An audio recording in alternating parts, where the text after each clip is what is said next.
여러분 안녕하십니까? 고졸사회 세 번째 시간입니다.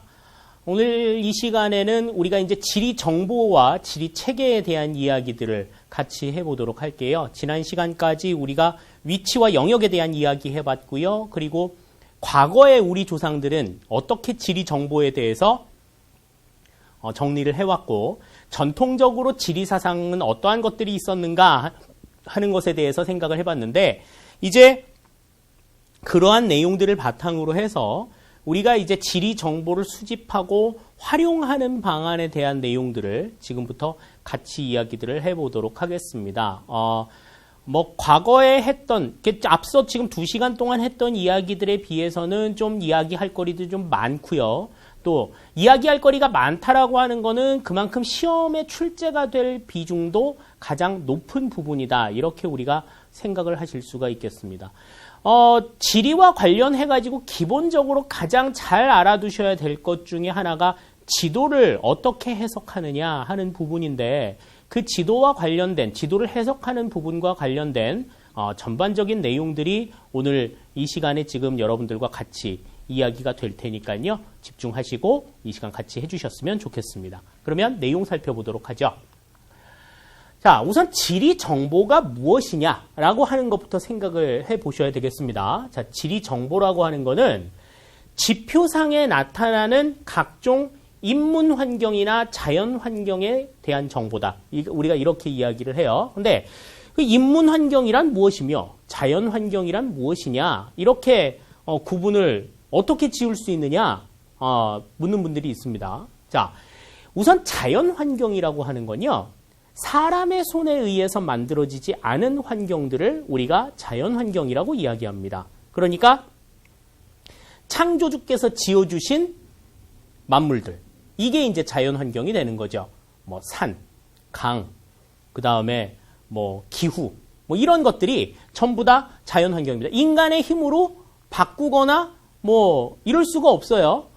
저는요 몸에 열이 너무 많아서요 우리가 사는 동네는 조금 서늘했으면 좋겠어요. 이렇다고 해서 온대 기후 지역이 무슨 냉대 기후 지역이나 한대 기후 지역이나 이렇게 될 수 없어요. 네. 마찬가지로 인간의 힘으로 함부로 바꿀 수 없는 환경, 인간의 힘에 의해서 만들어지지 않은 환경들이 우리가 자연환경이다. 그럼 반대로 이 인문환경이라고 하는 건 인간의 힘에 의해서 만들어진 환경이죠. 인간에 의해서 만들어졌고 인간에 의해서 조성이 됐기 때문에 인간이 자기의 생활 여건에 따라서 마음대로 바꿀 수 있는 환경을 가리켜서 우리가 인문환경이라고 이야기합니다. 뭐 도로라든지, 그 다음에 뭐 철도라든지, 또 뭐 주거, 가옥이라든지, 뭐 이런 것들을 생각할 수가 있죠. 그리고 이제 많이 혼동하는 것 중에 하나가 논과 밭, 경작지가 인문환경이냐 자연환경이냐, 이걸 가지고 굉장히 좀 혼란스러워 하시는 분들이 있는데, 정답부터 말씀을 드리면 논과 밭 같은 경작지는 자연환경이 아니라 인문환경입니다. 왜? 거기에서 식물들이 자생하고 자라나기는 하지만 그 벼라든지 뭐 여러 가지 작물들이 자랄 수 있도록 환경을 인간들이 조성을 해서 만드는 거잖아요. 성경에 태초에 하나님이 웅덩이를 만드사 그 웅덩이 아래에서 벽시가 자라게 하시니 쌀이 되었더라. 뭐 이런 얘기 없잖아요. 그러니까 물을 담을 수 있는, 저수할 수 있는 나름대로의 공간을 인간이 만들어서 그곳에서 벼가 자랄 수 있도록 그렇게 만드는 것이기 때문에 이것은 자연 환경이 아니라 인문 환경이 맞습니다. 그러니까 인간의 힘으로 만들어졌다라고 하면 그것이 무엇이든지 간에 전부 다 그것은 인문환경이다. 특히 이따가 우리가 그 지도에서 기호들을 볼 텐데요. 그 기호에 나와 있는 내용들은 거의 대부분 인문환경인 경우가 많습니다.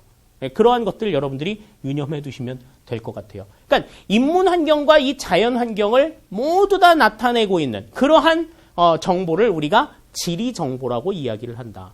그러니까 이 지역은 어떠한 기후 조건이 있고 어떤 지형의 조건이 있고 거기에서 사람들은 어떠한 모습으로 살아가고 있는지에 대한 모든 내용들을 가리켜서 우리가 지리 정보라고 이야기한다. 이렇게 생각을 해두시면 되겠습니다.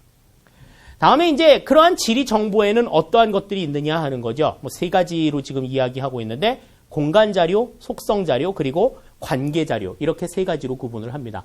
공간 자료라고 하는 것은 장소의 위치나 형태를 설명하는 자료죠. 그러니까 이것이 이 지역이 어떠한 지형적인 특성을 가지고 있는지, 뭐 어떻게 구성이 되어 있는지, 뭐 대구가 분지다, 뭐 산으로 둘러싸여 있다, 뭐 그다음에 뭐 목포는 뭐 해안에 인접해 있는 해양 도시다. 뭐 이러한 것들이 이제 공간 자료로서 역할을 하고 있는 것이라고 볼 수가 있습니다. 다음에 두 번째 속성 자료입니다. 이 속성 자료는 장소의 특성을 설명하는 자료라고 이야기를 하죠. 그래서 장소의 특성, 그 지역이 어떻게 주변 지역에 영향을 미칠 수 있는 곳이냐. 이 천안 지역을 예로 들면 천안 지역은 뭐 길이 이렇게 양 갈래로 갈라져서 이 지역이 이제 그 뭐 교통의 뭐 분기점으로 중심지 역할을 한다라든지 뭐 그런 나름대로의 장소의 특성을 설명을 하는 곳이다. 이렇게 생각을 할 수가 있겠습니다. 다음에 관계 자료라고 하는 것은 우리가 첫 시간에 그 위치에 대해서 이야기할 때 관계적 위치에 대한 설명을 드렸었어요. 그래서 이 특정 지역이 주변 지역들과 어떻게 연관을 짓고 살아가는가에 대한 그 관계성에 대한 이야기들을 했었는데 이 거기와 관련된 그 관계적인 그 지역과 지역 간의 관계성에 관련된 자료들을 가리켜서 우리가 관계 자료라고 이야기를 합니다. 그래서 특정 장소가 다른 장소나 현상들과 어떤 관계를 맺어왔는가 하는 것들, 이런 것들을 설명하는 자료를 가리켜서 관계 자료라고 이야기를 하죠. 그래서 지표상에 나타나는 인문 자연 환경에는 공간 자료, 속성 자료, 그리고 관계 자료 이렇게 세 가지가 있다. 요것들을 우리가 통틀어서 뭐라고 얘기한다? 지리 정보라고 이야기한다라고 하는 것 생각을 해두시기 바랍니다. 자, 그러면 이 지리 정보를 어떻게 모으느냐 하는 것. 지리 정보를 수집하는 과정들이 필요한데 우선 가장 좋은 방법은요. 그 지역에 직접 가서 살펴보는 거예요. 그 지역에 직접 가서 그 지역의 지역들을 전부 다 관찰하고 뭐 필요하면 사진도 찍고 뭐 이렇게 탐사도 하고 이렇게 해서 그 지역에 직접 가서 자기 눈으로 직접 보고 체험하는 것이 가장 좋은 방법입니다. 그리고 그것과 관련한 내용들을 축적해 놓는 것들이 필요하죠.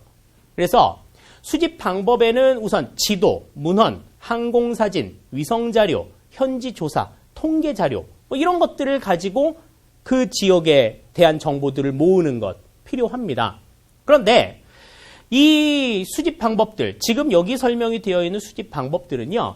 그 지역과 그 지역에 직접 간다든지 아니면 그 지역을 직접 봐야 돼요. 그러니까 인공위성 사진을 뭐 지금 찍는다고 위성에서 사진을 찍는 것도 그 지역의 위치를 위성이 탐지해가지고 그 지역을 딱 대고 찍어야 되는 거죠. 그래서 실제로 그 지역을 볼 수 있는 그러한 모습이 되어야 하는데 그렇게 할 수 없는 곳들이 덜어 있습니다. 그렇게 봐가지고는 자세하게 볼 수 없는 곳. 예를 들어서 뭐 아마존의 밀림 지역 같은 곳이라든지 아니면 뭐 남극이나 북극 같은 그런 뭐 극한지 같은 경우에는 사람의 접촉이 그렇게 닿기 어려운 곳입니다. 그러한 곳에는 원격으로 탐사를 하는 경우들이 있어요. 뭐 항공이라든지 위성이라든지 이렇게 기계들을 이렇게 쭉 보내가지고 사람들은 그냥 본부에서 그냥 모니터에서 그 위성이나 항공 카메라가 찍어오는 내용들을 그냥 받아가지고 보는 그러한 것들을 이제 원격 탐사라고 이야기를 하죠. 얼마 전에 뭐 한 몇 달 정도 됐는데요.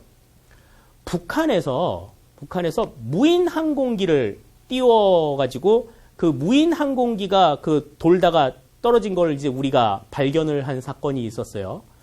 그러니까 북한 사람들이 남한을 정탐하고 싶은데 그 남한을 정탐을 하려고 가는데 내가 휴전선을 찡 열고 탐사하겠다고 이야기하면은 총 맞아 죽을 거 아니에요. 그러니까 어떻게 해요? 모르게 비행기를 띄워보낸 겁니다. 그래서 비행기가 이제 붕 하고 돌아다니면서 이제 그 남한 지역의 이제 정보들을 뭐 사진을 찍어가지고 뭐 다시 뭐 북한으로 돌아간다든지 뭐 이런 것들이죠. 직접 갈 수 없는 지역에 그렇게 항공기나 어떤 위성들을 보내서 그 지역에 대한 정보들을 대신 가져오게 하는 이러한 방법이 원격 탐사다. 이렇게 우리가 생각을 하시면 되겠습니다. 그러니까 히말라야나 극지방 같은 접근이 어려운 지역이라든지 그 다음에 굉장히 넓은 지역, 중국 대륙 같은 경우에는 어마어마하잖아요. 고비 사막 지역 이런 데를 보면은 비행기를 타고 가면서 보더라도 한 2시간 지나가야지 이렇게 다 지나가는 이러한 곳이거든요.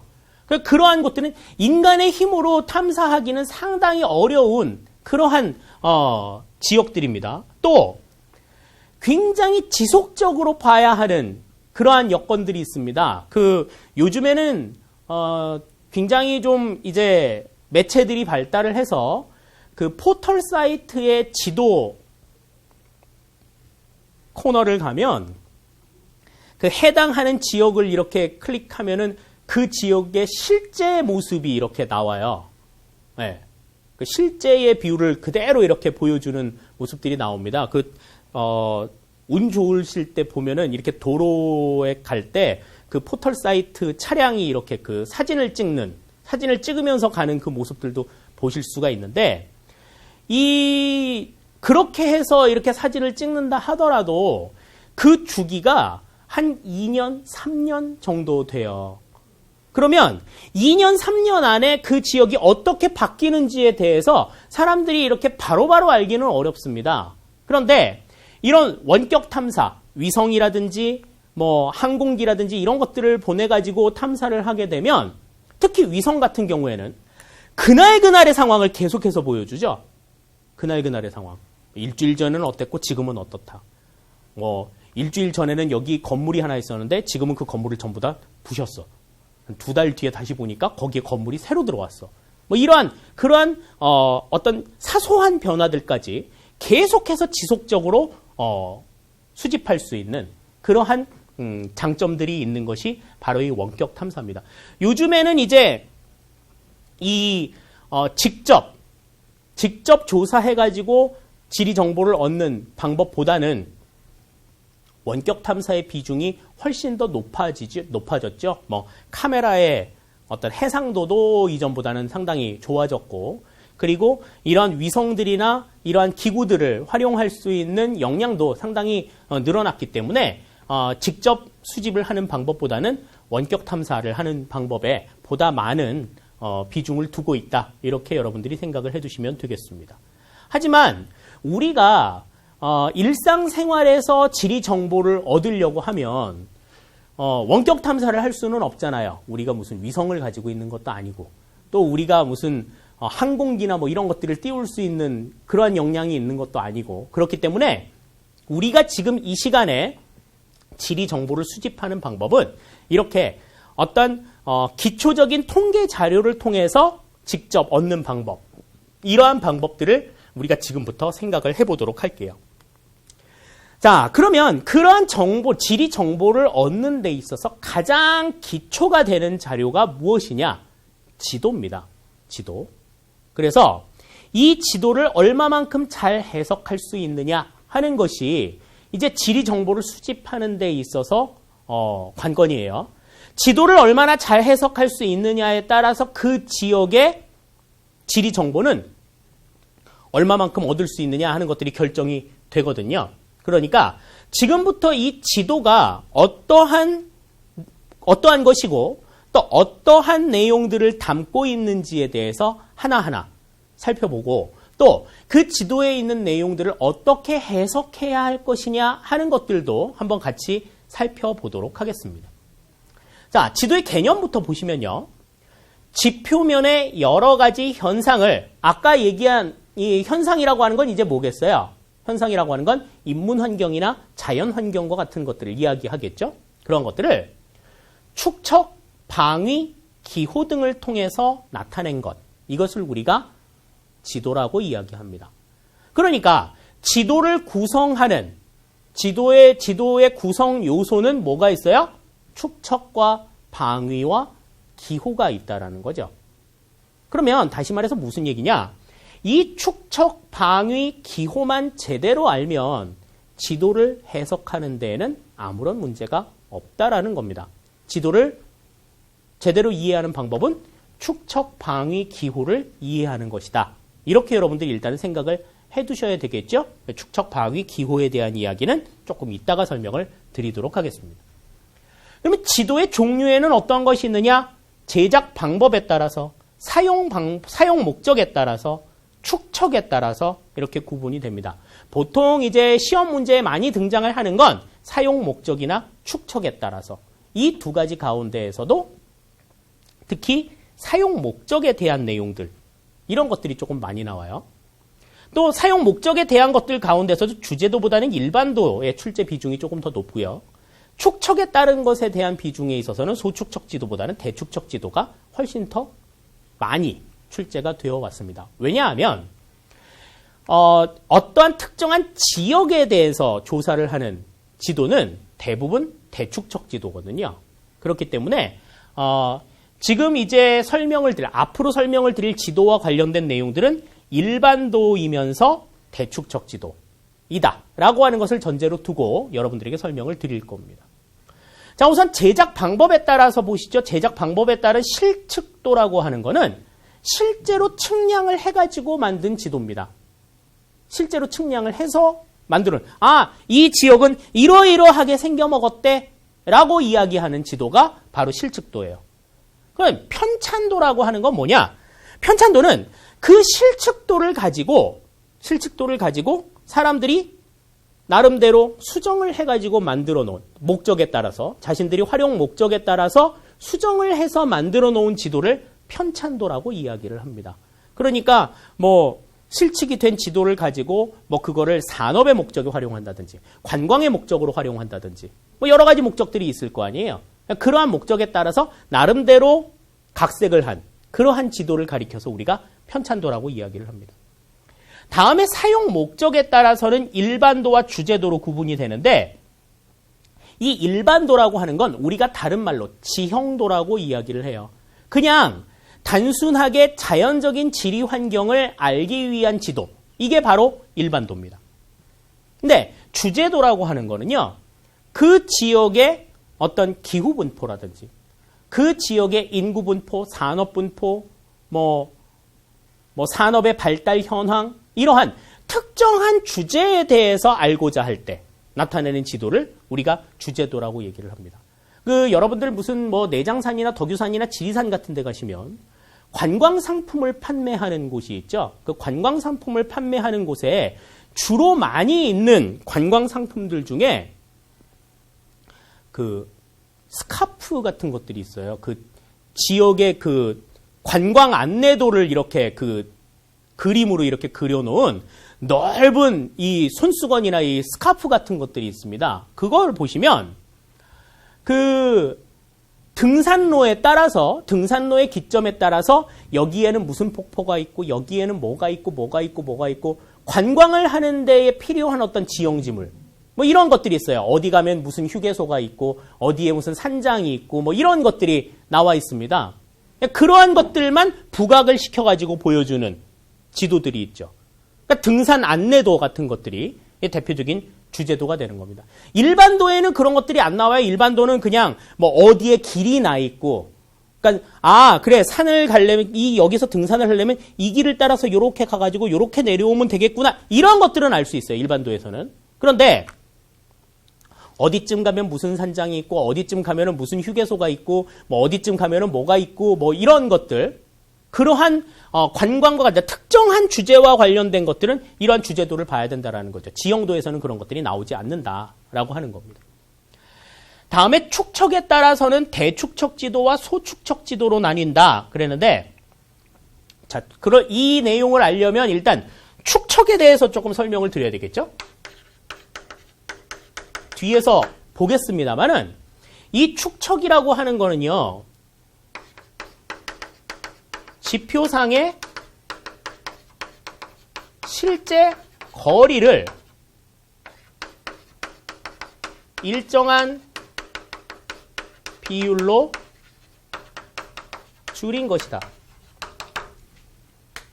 자, 지표상에 실제 나타나는 거리를 일정한 비율로 줄인 것을 뭐라고 이야기한다? 우리는 축척이라고 이야기한다. 축척. 말하면 자를 줄인 거죠. 자를 줄인 거예요. 이만큼인데 요거를 요만큼으로 줄인 거라는 얘기입니다. 자, 그런데 대축척 지도는 뭐겠어요? 대축척 지도는 그거를 자, 그 줄인 자가 크다 작다? 크다는 거예요. 크다. 소축척 지도는 작다는 거죠. 그러면 큰 데서 많은 거를 볼 수 있을까요? 작은 데서 많은. 자, 그 줄인 정도가, 줄인 자가 크면 굉장히 자세하게는 볼 수 있어요. 돋보기로 생각하면 도수가 굉장히 높은 거예요. 그런데 여기에 길이 어떻게 나 있고 건물이 어떻게 있고 이런 건 다 보이는데 볼 수 있는 면적은 상당히 좁습니다. 그러니까 마치 이거는 어떤 거냐면요. 여러분들이 높은 전망대에 올라가셔서 아래를 내려다보는 것과 똑같아요. 뭐 남산타워에서 아래를 내려다보는 거. 뭐 63빌딩 전망대에서 아래를 내려다보는 것과 비슷합니다. 거기서 내려다보시면은 뭐 이렇게 뭐 다리는 한강 다리는 어떻게 있고 뭐 길은 어떻게 나 있고 건물이 어떻게 있고 이런 건 다 보이죠. 그런데 기껏 봐봐야 서울입니다. 옆에 있는 뭐 인천 어딘지도 몰라요. 그리고 뭐 날씨가 아주 좋아야 뭐 개성 땅이 보인대요. 네. 근데 뭐 개성 땅도 어딘지 뭐 이런 거는 관심도 없죠. 그냥 눈에 딱 들어오는 거는 기껏 해봐야 서울이죠. 그런데 소축척 지도는 줄인 자가 작아. 줄인 자가 작기 때문에 도수가 낮은 돋보기로 보는 것과 똑같아요. 굉장히 넓게 볼 수 있습니다. 이건 어떤 거냐면 여러분들 그 비행기 타고요. 비행기 타고 이렇게 공항 내리기 전에 그 상공에서 이렇게 쭉 이렇게 보면요. 특히 밤에 보시면요. 밤에 불빛들이 드문드문 있다가 막 이렇게 모여 있는 곳이 있어요. 불빛들이 막 이렇게 한데 모여가지고 굉장히 밝게 보이는 지역이 있습니다. 그러한 지역들이 그 대도시 지역이에요. 여기도 있고 저기도 있고 여기도 있고 마을들이 굉장히 많이 있습니다. 그런데 그 마을이 어떻게 구성이 되어 있는지에 대해서는 자세하게 보이지는 않아요. 그냥 여기가 마을이구나라는 정도만 알 수 있어요. 어느 도시겠구나라는 것만 알 수 있어요. 근데 그 지역에 대해서는 자세히 못 본다라는 거죠. 그래서 대축척 지도와 소축척 지도는 그러한 줄인 정도의 차이다. 그러니까 줄인 자가 작으면 굉장히 넓은 지역을 드문드문, 듬성듬성 간단하게 볼 수 있다라고 하는 특징이 있지만 대축척 지도, 줄인 자가 크면 이 지역, 좁은 지역이지만 이 좁은 지역을 굉장히 자세하게 볼 수 있다라는 특징을 가지고 있죠. 그래서 축척에 따라서 구분이 되는 이 지도의 종류에는 대축척 지도와 소축척 지도가 있다. 그러니까 우리가 지역을 조사한다 그러면 이러한 지역들을 조사하는데 그러면 우리가 지도를 볼 때 뭘 보겠어요? 대축척 지도를 보겠어요? 소축척 지도를 보겠어요? 이때는 대축척 지도를 본다라는 거죠. 그러니까 축척에 대한 이해를 우선 여러분들이 해 두시면 좋겠습니다. 이 축척에 대한 이야기는 뒤에 다시 나올 테니까 그때 요거 우리가 아까 한 얘기예요. 그렇게 얘기하고 그냥 넘어갈 거예요. 자, 그러면 축척에 따라서 이렇게 구분이 된다라고 하는 것 기억을 해 두시기 바랍니다. 자, 지도 읽기에 대해서 보시죠. 아까 축척에 대해서는 분명히 얘기를 했죠. 자, 지표상의 실제 거리를 일정한 비율로 줄인 것이다. 그 대축척 지도, 소축척 지도에 대한 내용들도 자세하게 설명을 드렸는데, 자, 여기서는 딱 한 가지만 더 설명을 드릴게요. 축척이 뭘 줄였느냐? 요걸 가지고 굉장히 혼동하시는 분들이 많습니다. 자, 뭘 줄였다고요? 지표상의 실제 거리를 줄였어요. 거리라고 하는 건 뭐예요? 이걸 줄였다라는 거죠. 이걸. 요만한 걸 요만하게 줄였다는 거예요, 지금. 이게 축척이에요. 이게 축척이라는 거죠.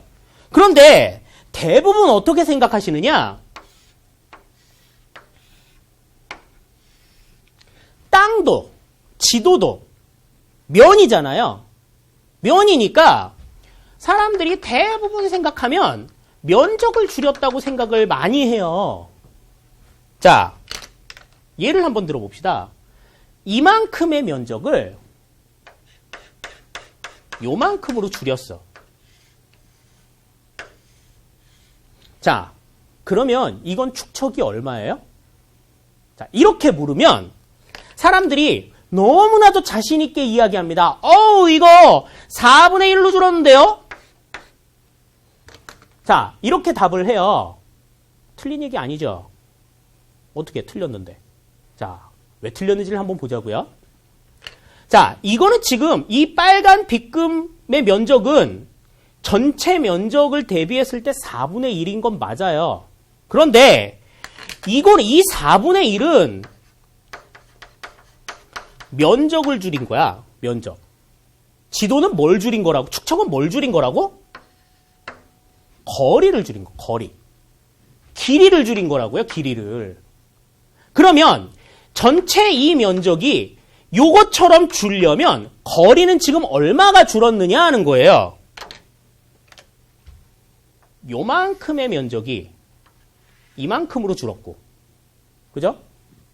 또 요만큼의 면적이 이만큼으로 줄었죠? 그러면 거리는 얼마가 준 거야, 지금 이게? 절반으로 줄어들었다라고 하는 걸 아실 수가 있죠? 축척은 뭐가 축척이야? 이게 축척이라는 거, 이게. 굉장히 혼동 많이 하시는 거예요, 이게. 자, 축척은 뭘 줄인 거라고? 거리를 줄인 거, 거리를 줄인 거. 면적을 줄인 게 아니다. 다시 한번 강조를 드려요. 이거 혼동하셔가지고 너무 자신있게 답 쓰고 자신있게 틀리신단 말이에요. 그래서는 안 된다는 얘기입니다. 아시겠죠? 자, 축척은 뭘 줄이는 거야? 지표상의 실제 또 면적이란다. 자, 거리야, 거리. 지표상의 실제. 거리를 줄인 게 축척이다. 반드시 기억해 두십시오. 자, 다음에 등고선입니다. 등고선이라고 하는 건 해수면을 기준으로 해서 높이가 같은 지점을 이은 선이다. 우리가 그 지도의 종류 이야기할 때요, 이제 뭐 조금 이따가 이야기를 하겠습니다만은, 뭐 높이가 같은 지점, 온도가 같은 지점, 뭐 위치가 같은 지역, 뭐 이런 것들 전부 다 이은 선들을 이야기를 하는데, 등고선이라고 하는 거는 높이가 같은 지점을 잇는 선입니다. 높이가 같은 지점. 그러니까 우리가 살고 있는 지역은 3차원의 공간이잖아요. 그런데 이 지도라고 하는 평평한 종이는 2차원이란 말입니다. 2차원의 공간에다가 3차원의 내용을 담으려고 하면 높낮이를 설명할 수 있는 곳이 있어야 되는데 그게 등고선이라는 거죠. 이 등고선은 각각의 간격이 있는데 간격이 좁으면 급경사, 또 간격이 넓으면 완경사, 완만한 경사를 나타내고 있는 거다라고 하는 겁니다. 그리고 정상을 향해 굽어 있으면 계곡을 나타내는 거고, 낮은 쪽을 향해서 굽어 있으면, 바깥쪽으로 이렇게 나와 있으면 이거는 능선을 나타내는 거다. 산등성이를 나타낸다. 이렇게 우리가 생각을 하실 수가 있어요. 자, 등고선에 대한 내용 잠깐 한번 볼게요. 자, 등고선이라고 하는 거는 마찬가지, 이렇게 동심원처럼 이렇게 여러 가지가 나타나 있습니다. 그런데 이 간격이, 이 등고선과 등고선 간의 간격이 넓으면 경사가 완만한 모습을 나타내는 거고요. 경사가 상대로 등고선의 간격이 좁으면 경사가 급한 상황을 나타낸다. 이렇게 우리가 생각을 하시면 되겠고요. 다음에 이 정상을 향해서 등고선이 이렇게 굽어 들어가 있으면 이것은 계곡을 나타내는 것이고, 반대로 바깥쪽으로 나와 있으면 이거는 산등성이, 능선을 나타내는 거다. 이렇게 우리가 생각을 하실 수가 있어요. 그리고 이 등고선은 뭐 종류가 여러 가지가 있습니다만은 검정고시를 비롯해서 여러 가지 시험에는 계곡선과 주곡선 두 가지만 나옵니다. 두 가지만 나오는데요. 축척에 따라서 이 계곡선과 주곡선의 간격이 서로 좀 달라요. 대부분 주곡선 사이에는 계곡선이 4개가 있습니다.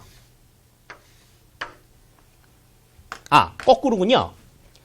계곡선 사이에는 4개의 주곡선이 있어요. 계곡선 사이에는. 그러니까 5개마다 1개씩 계곡선이 있다. 이렇게 생각을 하시면 맞습니다. 5개마다 1개씩 계곡선이 있다. 그리고 그 사이에 주곡선이 있다라고 하는 건데, 그러면 이게 뭐 10m 간격이면 요 계곡선 길이는 50m일 거고, 20m면 100m일 거고, 30m이면 150m일 거고 이럴 거 아니에요. 축척이 1대 5만인 경우에는 이 간격이 20m입니다. 그러니까 요 계곡선 간의 간격은 100m가 되는 게 맞겠죠. 그리고 1대 2만 5천이 축척일 때는 이 주곡선의 간격은 10m예요. 그러면 이 계곡선의 간격은 50m가 될 겁니다. 자, 그러면 생각을 해보죠. 주곡선과 계곡선의 실제 간격이 뭐 차이가 나거나 그러는 건 아니죠. 축척에 따라서 이것이 다르게 나타난다라고, 다르게 우리가 인식을 해야 된다라고 하는 겁니다. 그러면 우리가 이 등고선에 따라서, 등고선의 간격에 따라서 축척도 유추해 볼 수 있다라는 거죠. 어떻게 할 수 있느냐? 지도에 보시면 지금 여러분들 교재에는 명확하게 보이겠습니다만은 이 주곡선, 계곡선마다 높이가 표시가 돼요. 그러니까 예를 들어서 이게 40m고 이게 50m다. 400m고 500m다. 이랬을 때는 이거는 1대 5만의 축척을 가지고 있는 지도다. 이렇게 볼 수 있지만, 이게 만약에 450m고 이게 500m다. 50m 간격으로 나와 있다. 그러면 이거는 축척이 1대 2만 5천의 축척을 가지고 있는 것이다. 이렇게 생각을 할 수 있다라는 것이죠. 그래서 계곡선과 주곡선, 등고선의 간격에 따라서 우리가 축척을 유추해 볼 수도 있다. 이렇게 우리가 생각을 하실 수 있겠습니다.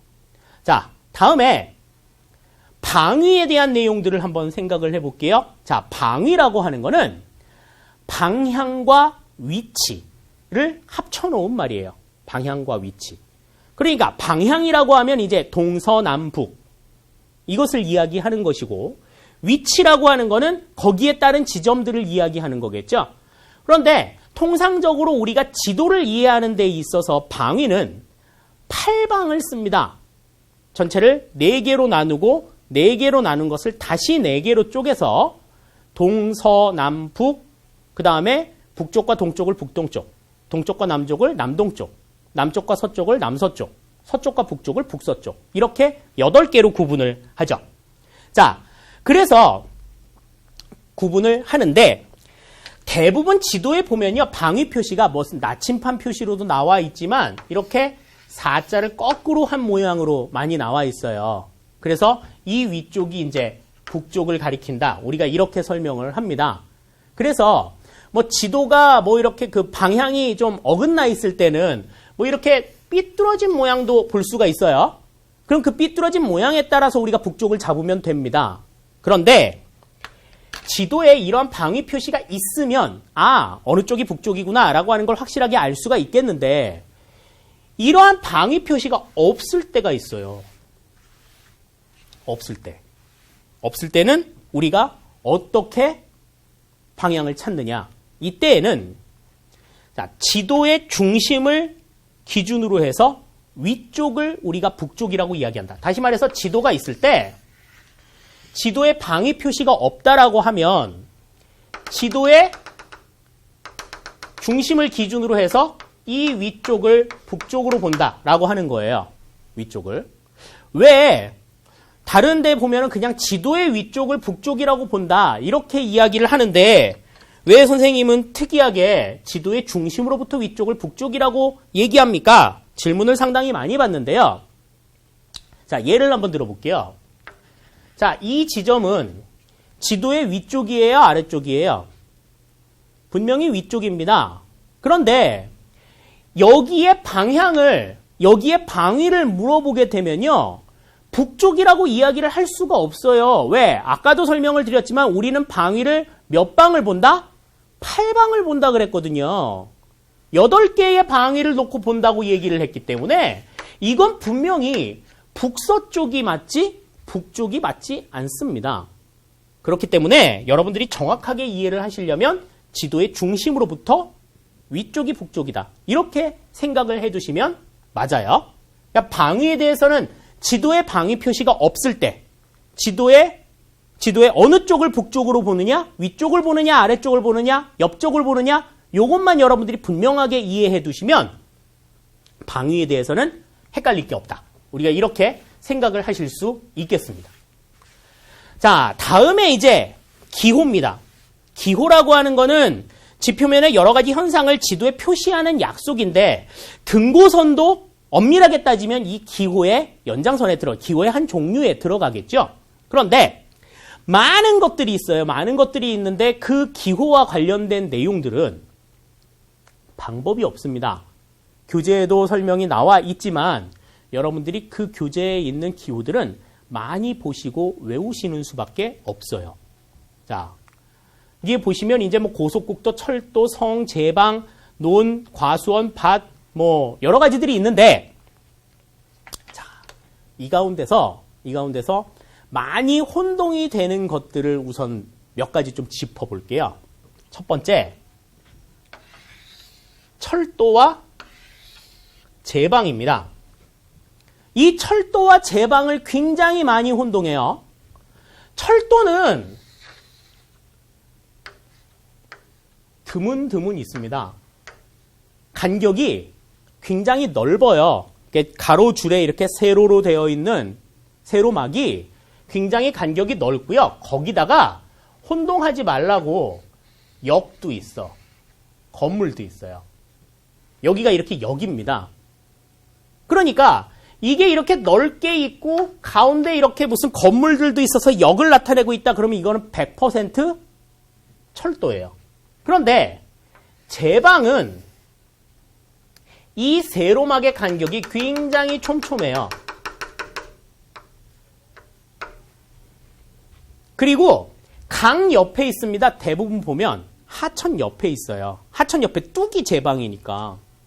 그래서 이 세로막의 간격이 넓으냐 좁으냐를 놓고 철도다 제방이다를 구분하시는 게 우선은 좋습니다. 그리고 또 하나, 최근에 시험 문제에 굉장히 많이 나왔던 것 중에 하나가 바로 이 논과 밭을 구분하는 거예요. 논과 밭. 어느 게 논이고 어느 게 밭이냐 하는 걸 구분하시는데, 자, 논은 물을 대잖아요. 논은 작물에 이렇게 물에 잠깁니다. 그래서 작물들이 이렇게 그 물에 이렇게 아랫부분이 잠겨 있거든요. 그 잠겨 있는 모양을 표시하기 때문에 아래에 이렇게 가로줄이 들어가고요. 밭은 상대적으로 그런 게 없죠. 그냥 자랍니다. 그래서 밭은 이렇게 표현을 해요. 그러니까 어떤 게 논이고 어떤 게 밭이냐 하는 걸 분명하게 여러분들이 구분을 하셔야 되는데, 이 논과 밭을 혼동해가지고 문제에 틀리시는 분들이 굉장히 많습니다. 논에는 물을 대기 때문에 이렇게 물이 가로로 이렇게 나타난다라고 하는 걸 분명하게 기억을 해두셔야 돼요. 그래서 저 철도와 제방을 혼동하시지 마셔야 되고 논과 밭을 혼동하지 마시라. 최근에 시험 문제에는 이 논과 밭을 가지고 물어보는 문제들이 상당히 많이 나왔다라고 하는 걸 여러분들이 조금 기억을 해두시고요. 기호는 다른 거 없어요. 많이 보고 많이 외우셔야 됩니다. 많이 보고 익히셔야 돼요. 많이 보고 익히셔서 아, 이거는 뭐야? 아, 이거는 뭐를 의미하는 거다 라고 하는 걸 확실하게 여러분들이 조금 알아두시는 것이 좋을 것 같습니다. 뭐 이거를 뭐 외워라, 암기해라 뭐 이런 것들도 조금 의미가 없고요. 그냥 지도를 통해서 여러분들이 많이 봐두시는 게 가장 좋다. 가장 좋은 방법은 뭐냐면 문제에서 어떤 지도가 나왔을 때 그 지도에 나와 있는 기호들을 하나하나 정리를 해두세요. 그러면 잊어버리지 않고 오랫동안 기억을 하실 수 있고, 또 시험 문제에 굉장히 많이 나오는 기호들이 어떤 것들이 있는가 뭐 이런 것들도 여러분들이 아시기 상당히 좋을 것 같습니다. 자, 그러면 이제 지도를 읽을 수 있게 됐으니까 이제 어떻게 지리 조사를 하는지 그 지도를 바탕으로 해서 지리 조사를 하는 과정들을 좀 생각을 해봐야 되겠죠. 지리 조사라고 하는 것은 이제 특정한 지역을 직접 관찰하고 조사를 해서 그 지역의 성격, 그 지역이 어떤 특성을 가지고 있고 어떤 속성을 가지고 있는가 하는 것들을 아는 그러한 활동을 우리가 지리 조사라고 이야기를 합니다. 그런데 이 지리 조사라고 하는 것도 그냥 막 하면 안 돼요.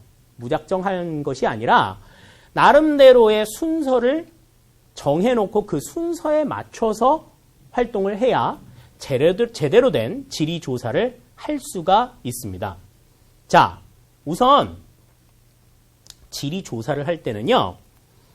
조사하기 위해서 조사의 계획을 세웁니다. 조사의 계획을 세울 때는 내가 어떤 지역을 조사할 것인지, 그 지역을 왜 조사할 것인지, 그리고 그 지역을 어떻게 조사할 것인지에 대해서 계획을 세워요. 그렇게 하다 보면, 자, 어디를 조사할 것인지, 그러면 조사 지역이 나오게 됩니다. 그 다음에 왜 조사할 것인지, 왜 조사를 해야 되는지, 조사의 목적이 나오겠죠. 그리고 어떻게 조사할 것인지, 조사의 방법이 나오게 됩니다. 그래서 조사의 주제 선정과 조사의 지역 선정, 이것은 전부 다 조사 계획의 수립 과정에서 들어가는 내용들이에요. 그러면 자, 조사 주제 선정합니다. 왜 조사를 해야 되고, 조사 지역 선정하다 어디를 조사해야 되는지가 나오게 되면 이제 그 지역에 대해서 조사를 이제 직접적으로 들어가게 될 텐데, 첫 번째로 하는 것이 실내조사예요. 이 실내조사라고 하는 건 그 지역에 직접 가서 보지 않고 그 지역에 대한 과거 자료들을 얻어가지고 조사하는 방법입니다. 그러니까 그 지역에 대한 과거의 보고 자료, 또 그 지역의 각종 통계 자료들, 그 지역의 지도, 이런 것들 여러 가지들이 있을 거 아니에요. 그러한 내용들을 수집을 해가지고 내부에서 그 지역에 직접 가지 않고 조사하는 방법이 바로 실내 조사의 방법이 되겠고요. 다음에 현지 조사입니다. 현지 조사는 이제 실내 조사를 통해 가지고 과거에 그 지역에 대한 내용들을 확인을 했다. 그러면 실제로 그 지역에 가가지고 그 지역에 대한 내용들을 확인을 하는 겁니다. 이때에는 직접 가서 보는 거니까요. 관찰도 하게 될 것이고요. 또 관계자들, 그 지역에 살고 있는 주민들이라든지, 그다음에 관공서의 공무원이라든지 여러 이제 관련된 사람들과 면담도 하게 될 겁니다. 그리고 또 어떤 것도요. 주민들이 어떤 생각을 가지고 있는지 설문조사도 할 거 아니에요. 예를 들어서 왜 옆에 친구가 막 이렇게 소개팅 해준다고 그러면, 응? 야, 남자들은 다들 이렇게 얘기하잖아요. 야, 이쁘냐? 그러면 야, 이렇게 생겼어. 그러고서 이렇게 SNS 같은 데 올라온 사진 같은 거 보여줄 거 아니에요. 사진 보고 이렇게 생겼구나. 그리고 나는 뭐를 좋아하고 뭐를 어떻게 좋아한다. 그런 거 이렇게 나와 있으면 SNS 막 이렇게 보면서 얘가 이런 생각을 가지고 있구나. 이런 걸 알잖아요. 그리고 이제 어떻게 합니까? 실내조사 끝났으면 직접 가서 만나야죠. 처음 뵙겠습니다. 예, 사진보다 실물이 더 이쁘신 것 같아요. 이제 이러면서 이제 없는 소리, 있는 소리 하면서 막 이제 여러 가지 얘기들 할 겁니다. 그죠? 면담할 거 아니에요. 그리고 어떻게 할 겁니까? 이제 매 눈으로 그 사람의 이제 생김새를 계속해서 뚜렷하게 관찰할 거 아니에요. 그죠? 그리고 여러 가지 물어보고 대답한 거 가지고 이제 그 사람이 어떤 생각을 현재 가지고 있다. 라고 하는 걸 알 겁니다. 그러면 마지막으로 실내 조사를 한 것과 현지 조사를 한 내용들을 종합적으로 어우러가지고 그 지역에 대한 지역성을 분석을 할 거 아니에요? 소개팅 할 때도 그렇잖아요. 사진으로 봤는데 어땠고 실제로 보니까 어떻더라. 보니까는 저 사람은 이러이러한 것 같아. 나랑 맞는 것 같아, 안 맞는 것 같아. 이런 거 판단할 거 아닙니까? 지역도 마찬가지죠. 그렇게 해서 정리 분석을 하고 나면 사람은 그럴 필요가 없어요. 사람은 그냥 저 사람이 나랑 맞는 것 같아. 그러면 계속해서 만나는 거고, 아닌 것 같아. 그러면 다시는 연락 안 하는 거고, 그러면 끝이지만 지역 같은 경우에는 실내 조사 결과 이렇고 현지 조사 결과 이래서 종합적으로 분석해보니 요러요러한 결과가 나왔다라고 하는 걸 그래 잘 알았어. 끝. 이래가지고는 안 된다는 거죠. 그 지역이 이러한 지역성을 가지고 있더라라고 하는 것을 결과로 남겨야 된다라는 겁니다. 그래서 뭐를 해요? 마지막으로 보고서 작성을 하는 거죠. 그래서 이 지역은 이러이러한 성격을 가지고 있다. 조금 더 나아가서는 과거에 비슷한 류의 조사에서는 이런 결과가 나왔었는데 뭐 5년 뒤에 10년 뒤에 조사를 해보니까 이렇게 달라졌더라. 비교 분석도 할 수 있는 그러한 보고서가 나오게 되는 거죠. 자, 그렇게 해서 이 지리조사 순서, 지리조사라고 하는 건 조사 주제 선정하고 계획을 수립하는 단계에서 전체 다 자료 정리하고 분석을 한 다음에 그 결과를 보고서로 작성하는 것까지가 순서가 되겠습니다. 그래서 지리조사를 통해서 알 수 있는 거는 일단 자연적인 특징들을 알 수가 있죠. 또 지형이나 기후 같은 것들을 알 수 있고 사회 문화적인 특징들도 알 수가 있어요. 뭐 이곳에 뭐 정치 체제, 관습, 뭐 어떠한 풍습들이 있고 사람들이 어떠한 생각을 가지고 있고 이런 것들 다 알 수가 있습니다. 또 기타로 뭐 국가 정책이나 토지 제도나 인접 지역과의 관계 뭐 이런 것들도 파악을 할 수 있는 것이 지리조사의 한 내용이다. 이렇게 볼 수가 있겠죠. 그러니까 이런 것들을 알기 위해서 우리가 지리조사를 한다라고 하는 걸 생각을 해두시면 되겠습니다. 자, 다음에 이제 통계지도입니다. 통계지도는 지리조사에서 얻은 각종 통계들을 지도에 표현한 것을 우리가 통계지도라고 이야기를 하는데 그 통계지도는요. 여러 가지 요소가 있어요. 첫 번째, 점묘도가 있습니다. 점묘도는 점으로 표현한 거예요. 분포를. 자, 도형 표현도, 도형으로 표현한 거고 등치선도라고 하는 건 수치가 같은 지점을 이은 것을 이야기합니다. 단계 구분도라고 하는 건 값을 일정한 단계를 나누어서 그 단계에 따라서 뭐 도형의 크기라든지 색깔이라든지 이런 것들을 구분해서 나타내는 거고요. 유선도라고 하는 건 화살표를 이용해가지고 어떤 뭐 물자의 흐름이라든지 뭐 물자의 이동 양이라든지 이런 것들을 나타내는 지도인데요. 자, 그림으로 한번 보시죠. 여러분들 교재에 보다도 자세하게 나와 있겠습니다만은 점묘도, 점지도라고 하는 거는 이렇게 점으로 뜨문뜨문 나타낸 거예요. 색깔을 다르게 한다든지 뭐 이렇게 해서 뭐 고구마의 재배 면적, 감자의 재배 면적이 각각 어떻게 차이가 있는지 뭐 이런 것들을 나타내는 지도입니다. 다음에 등치선도라고 하는 거는 이제 뭐 비가 내렸어. 비가 내리면 어느 지역에는 300mm 내리고 어느 지역에는 500mm 내리고 어디에는 50mm 내리고 각각 지역마다 강수량이 다를 거 아니에요. 그러면 그 강수량이 똑같은 지점 연결을 해가지고 이어놓는다라는 거죠. 아까 우리가 등고선 얘기할 때 등고선은 높이가 같은 지점을 잇는다고 얘기했죠. 등치선도라고 하는 건 수치가 똑같은 지역을 잇는다. 그러니까 뭐 벚꽃이 개화하는 개화일 지역마다 다를 수 있죠. 언제는 3월 19일, 언제는 3월 21일 날짜마다 다 다를 때 그 같은 지역을 이어서 지도를 만드는 것이 되겠습니다. 다음에 도형 표현도입니다. 도형 표현도는 뭐 인구 같은 것들 생각할 수 있잖아요. 인구의 규모, 뭐 100명, 1000명, 10,000명 규모에 따라서 원의 크기를 다르게 해가지고 그 다른 원으로 표시를 하는 모습이라고 볼 수가 있겠고요. 단계 구분도는 뭐 예를 들어서 뭐 대기의 먼지가 몇 프로냐 뭐 이런 것들 얘기할 때 각각의 퍼센테이지별로 색깔을 다르게 해서 그 퍼센테이지별로 지역마다 구분을 해놓는 모습이라고 볼 수가 있겠습니다. 다음에 이제 마지막으로 유선도예요. 이 유선도는 아까 얘기했죠. 물자의 흐름, 어디에서 어디로 가는지 그리고 얼마만큼 가는지 뭐 이런 이동량도 알 수 있다 그랬죠. 그러니까 이동 방향을 알 수 있고요. 화살표의 두께에 따라서 그 이동 규모도 알 수가 있다라고 하는 것. 그러니까 인구가 경북에서 대구로 가는 인구보다 경북에서 부산으로 가는 인구가 적다. 이렇게 볼 수 있죠. 두께가 경북에서 대구로 가는 게 훨씬 더 두꺼우니까. 가장 두꺼운 건 어디예요? 지금 서울로 가는 게 가장 양도 많고, 그죠? 가장 두껍게 나타나 있다라고 하는 것을 알 수 있다. 그러니까 뭐 인구나 어떤 물자의 이동 방향과 이동 양을 알려주는 게 바로 유선도다라고 하는 걸 생각을 해두시면 되겠습니다.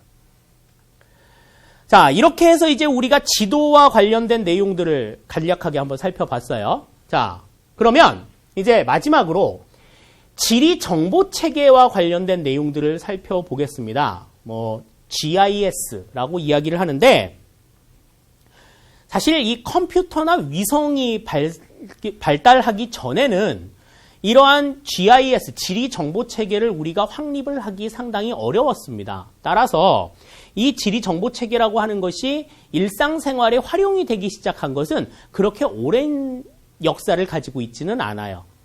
자, 일단 어떤 것인지 한번 살펴보시죠. 지표상에 나타나는 각종 지리 정보를 수집해서 사용자의 요구에 따라 이를 분석 처리해주는 시스템을 우리가 지리 정보 시스템이라고 이야기합니다. 근데 이 지리 정보 시스템은 자, 빠르게 변화하는 지리 정보를 효과적으로 분석해서 앞으로 공간을 어떻게 활용할 것인가 하는 것들에 대한 계획을 수립하기 위해서 이 지리 정보 체계는 활용을 하는데요. 사실 이 시스템이라고 하는 거는 모든 시스템이 다 하드웨어와 소프트웨어로 구분이 되어 있어요. 그래서 이 지리 정보 체계도 하드웨어와 소프트웨어로 구분이 됩니다. 하드웨어라고 하는 거는 지리 정보 체계를 운영하는 컴퓨터라든지 어떤 장치들을 이야기하죠. 우리 그 차량에 요즘에 거의 대부분 달려있는 내비게이션 같은 것들은, 그죠? 그 안에 담겨 있는 정보는 소프트웨어지만 그것을 구성하고 있는 본체, 이거는 전부 다 하드웨어라고 볼 수가 있겠죠. 그래서 지리 정보 체계를 운영하는 컴퓨터 및 주변 장치를 하드웨어, 정보를 저장, 분석, 출력하는 데 필요한 어떤 도구들, 이런 것들은 소프트웨어다. 그러니까 뭐 그 안에 프로그램, 지리를 분석하는 프로그램, 이러한 것들은 우리가 이제 소프트웨어라고 이야기를 할 수가 있겠고요. 다음에 데이터베이스, 그 소프트웨어 안에 담긴 여러 가지 지리 정보들, 이것을 우리가 이제 데이터베이스라고 이야기를 합니다. 그리고 시스템의 개발, 유지, 보수에 필요한 전문 인력들을 우리가 이제 조직 인력이라고 얘기를 하는데요. 이 지리 정보 체계의 가장 주된 핵심 요소는 하드웨어와 소프트웨어, 그리고 그 안에 있는 데이터베이스, 이렇게 세 가지 정도를 우리가 생각을 할 수 있을 것 같습니다. 아까도 설명을 드렸지만 가장 대표적으로 차량에 붙어 있는 내비게이션을 우리가 대표적인 지리 정보 체계라고 볼 수가 있는데, 여기서 우리가 생각을 해주셔야 될 것은 이러한 지리 정보 체계를 운영하는 데 있어서 이 기계에만 의존해서는 안 된다라는 거예요. 최근의 시험 문제에는 이러한 지리 정보 체계를 바탕으로 지리 정보를 해석하는 문제들도 출제가 됐었어요. 그래서 뭐 지형의 경사가 얼마이고 기후가 온대 기후인 지역, 뭐 그런 각각의 요소들을 모두 만족하는 지역이 어디냐, 그런 것들을 물어보는 문제들도 출제가 됐었거든요.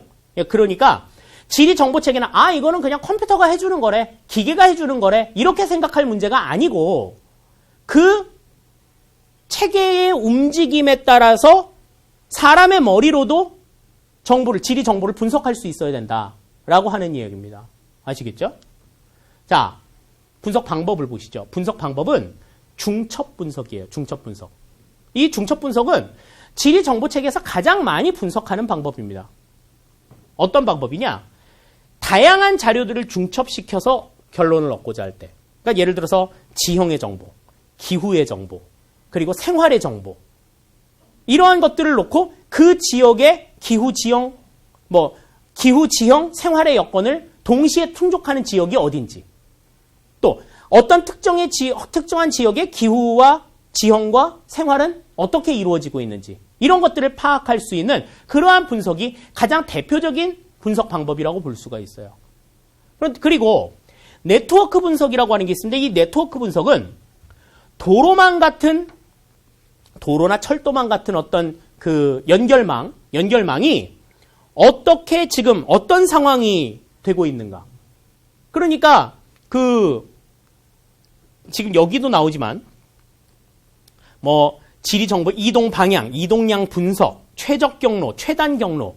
왜 우리 스마트폰이나 스마트폰이나 내비게이션 같은 데에서 어디서부터 어디까지 가려고 해요. 그리고 출발점과 도착점을 딱 찍으면 그 출발점과 도착점에 가장 빨리 갈 수 있는 도로, 가장 빨리 갈 수 있는 시간이 좀 덜 걸리는데, 여기는 유료 도로를 피하고 무료로 갈 수 있는데, 가장 짧은 거리로 갈 수 있는데, 이런 것들을 다 분석해가지고 결과로 보여주잖아요. 그 중에서 사람들이 그냥 자기한테 맞는 거를 고르는 건데, 이러한 분석들이 네트워크 분석이다.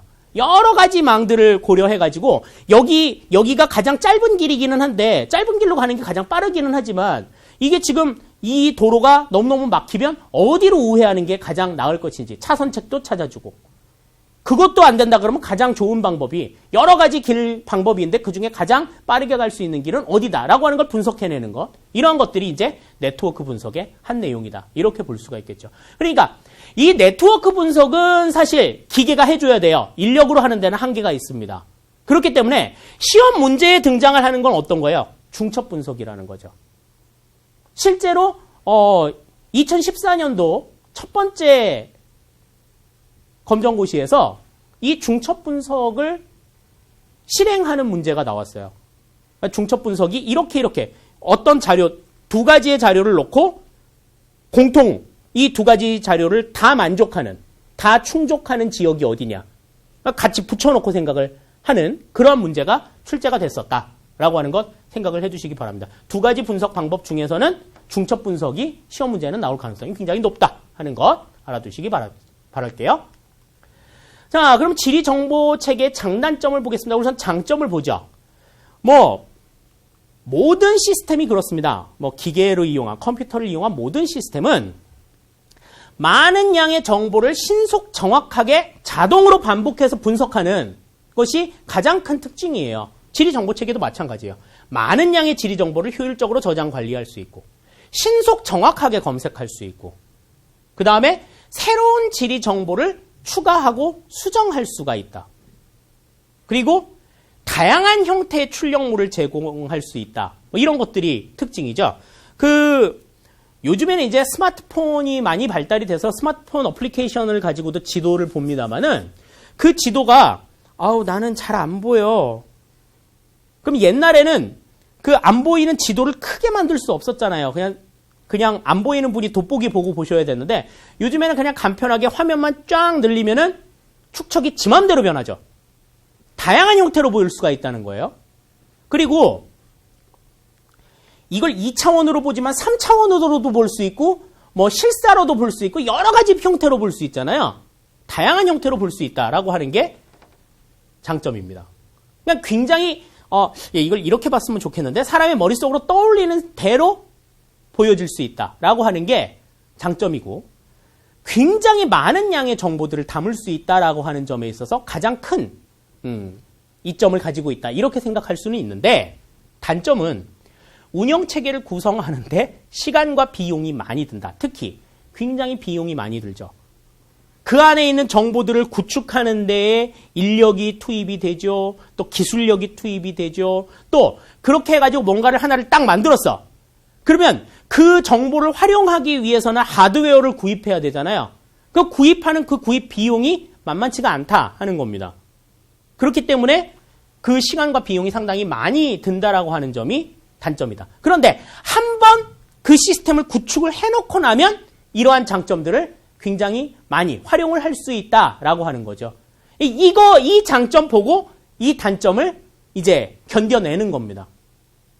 얼마만큼 기술력을 동원해가지고 이 시간과 비용을 줄이느냐 하는 것도 하나의 관점이 되겠죠. 자, 그래서 이제 지리 정보 체계는 어떻게 이용이 돼요? 교통 분야 가장 많이 이용이 되지 않습니까? 시내 교통 상황 알아보겠습니다. 아무개 리포터, 그래요. 네, 지금 저는 교통관제센터에 나와 있습니다. 어디부터 어디가 막혀있고, 어디부터 어디가 막혀있고, 57분마다 알려주고, 다 알려주는데, 요즘에 그거 알아서 보는 사람, 알아서 듣는 사람들 별로 없어요. 옛날에는 보면은 버스를 타고 가다 보면 버스 운전하시는 분들이 대부분 다 교통방송을 틀어놓고 계셨어요. 왜? 시내 교통 상황이 실시간으로 계속해서 전달이 되어 오니까. 근데, 요즘에는 그렇게 교통방송을 많이 안 본대요. 교통방송 사장님이 굉장히 고민 많이 하십니다. 이거 이래가지고 어떻게 우리가 방송이 살아남을 수 있을까? 다 사람들이 내비게이션이나 어플리케이션으로 교통정보는 이제 실시간으로 받아볼 수 있는 체계가 되었다라고 하는 거죠. 지리정보체계의 발달 덕입니다. 다음, 사회안전 분야입니다. 홍수 도달 시간을 예측한다. 자, 비가 막 많이 와가지고 그 댐의 수문을 열었어요. 댐의 수문을 열면 이제 물이 와 쏟아질 거 아니에요. 그러면 한강의 수위가 높아집니다. 한강의 수위가 높아지면은 앞으로 몇 시간 뒤에 한강의 수위가 얼마가 될 거다 예측하는 거죠. 그렇게 돼서 미리 뭐 잠수교 통제도 하고 뭐 우회도로 어떻게 있다라고 안내도 하고 뭐 이렇게 해서 물이 막 몰려왔을 때에 대비한다라는 거죠. 지진도 예측합니다. 산불도 예방할 수 있죠. 자연재해 구조할 수 있습니다. 뭐 요즘에는 그 등산로마다 전부 다 이 그 카메라들이 설치가 되어 있어요. 그래서 CCTV로 나 지금 어느 지점에 있어요라고 얘기하면 그 지점에 어느 사람이 어떻게 움직이는지 다 볼 수 있습니다. 그러면 조난을 당했다. 뭐 산을 올라가다가 발목이 부러졌어. 뭐 움직일 수가 없어. 막 너무 아파. 막 그러면은 구조 요청도 할 수 있고. 그러면 내 어디 계세요? 라고 물어봐야지. 어디 있는지를 알아야지 구할 거 아니에요. 어디 계세요? 라고 물어봤을 때 저 어느 지점에 있어요. 뭐 어디 여기 단풍나무도 보이고요. 뭐 다 단풍나무인데 단풍 구경 갔는데 그럼 단풍나무만 보이지. 자, 그러면 알 수가 없으니까 어떻게 해요? 지점 자체를 그 카메라의 위치에 따라서 전부 다 파악을 하는 그러한 내용들 볼 수가 있죠. 그래서 구조도 하고 산불 예방, 불이 났어. 번져. 어디로 어떻게 번지는지 미리 알 수 있다는 겁니다. 다음, 시설물 관리할 때 도로나 상하수도, 가스, 뭐 주요 시설물의 선정, 관리. 특히 통신망 같은 것들. 통신망이 어디에서 어떻게 흐르기 때문에 어디에서 어떻게 따와야 되겠다. 뭐 이렇게 할 수 있는 관리 분야들. 뭐 이런 것들이 있고요. 또 환경 분야에서는 환경 자원의 분석이나 관리.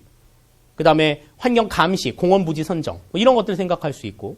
또 관광 정보, 문화재 관리 이런 데에도 지리 정보는 상당히 많이 활용이 된다라고 하는 것 생각을 해두시면 좋겠습니다. 자, 이렇게 해서 이제 전반적인 지리 정보에 대한 내용들을 살펴봤어요. 지리 체계에 대한 내용들도 살펴봤고 가장 여기서 여러분들이 이 시간에 좀 주목해서 잘 기억해 두셔야 될 것은 지도를 읽는 방법입니다. 지도를 이해하는 방법. 지도를 어떻게 이해해야 될 것인가 하는 것들을 반드시 여러분들이 좀 잘 기억해 두시고 나머지의 내용들은 이런 것이 있대 라는 것을 이해하는 정도로만 끝이 나시면 되겠습니다만은 지도를 이해하는 방법, 지도를 읽는 방법과 그리고 아까 말씀을 드렸죠. 지리 정보 체계에서 중첩 분석을 하는 방법. 이런 것들은 여러 가지 문제들을 통해서 여러분들이 반드시 조금 이해를 해 두셨으면 하는 바람을 갖습니다. 자, 이렇게 해서 이제 1단원의 모든 내용 설명이 전부 다 끝이 났어요. 다음 시간에는 실력 확인 문제 가지고 여러분들과 함께 만나도록 하겠습니다. 수고하셨습니다.